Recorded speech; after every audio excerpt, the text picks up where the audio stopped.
vegan breeze hopper, and we are at Zion National Park right now in Utah. Spent the last week in Utah so far, and it's awesome. Hitting all of the national parks, and so far it's very sad, but I have not seen like any black people. I think I've seen maybe 2. I know it's Utah, but I can understand if it were like rural areas where people lived and it wasn't a national park, but we went to 4 or 5 national parks now, and I have seen only 2 black people. Lots and lots of white folk, a few Chinese folk, but largely, yeah, just white folk, I guess. And it's kind of depressing because it's really beautiful out here. I know there's reasons why people may choose not to go to national parks, but it is quite unsettling whenever I go to national parks. It seems like I can barely count the amount of black people I see on one hand. It's just beautiful. I mean, come on. You know? I know there's been some history of black people equating nature or natural sites where like the KKK live, but a national park, it's a national park. It's a very different environment.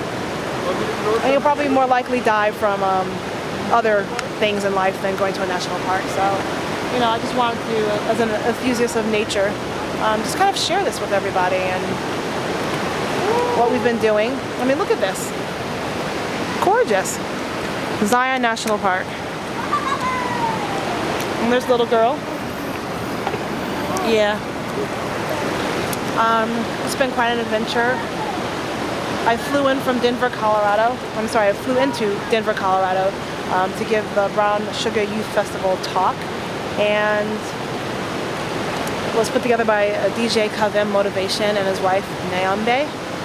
And they do hip-hop, wellness, pro-vegan, eco-sustainable. So I did my talk there.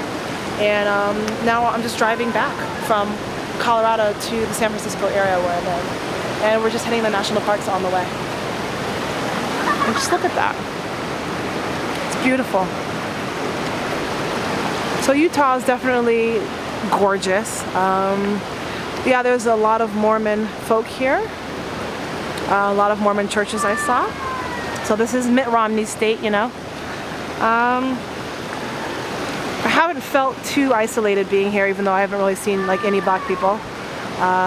It seems like the people that come here as tourists are here to really enjoy nature, and you know, they don't seem to care too much about the different types of people that they do see. It seems like everyone has this sense of, I don't know what it is, we all kind of understand and appreciate nature together, and that's kind of our bonding point. We all can start talking and stuff. Granted, we all don't agree with, you know, each other on politics and society, but you know, it's nice to have open-minded conversations with people. We went to a bed and breakfast, stayed overnight, and the couple that runs it, they're like incredibly liberal, and they said they're a little frustrated living in Utah with this bed and breakfast because everyone around them seems to be living close to it. So that's good. Well, that's what it is. So I'm hoping to see more and more black folk out in national parks. Our adventure ends today, but maybe there'll be more, you know, when we go out. There's more in Yosemite, definitely. But it could just be that it's Utah, and Utah has a bad rep for being kind of white conservative and maybe a little backwards and redneck. So might not make black people feel comfortable coming out here. So I get that. I totally get it. But you know, I did not feel uncomfortable, and I just felt a little sad that we still live in 2012, that people have this consciousness, you know, black people have to think about where they travel and where they want to travel, and there's these histories of racialized violence. So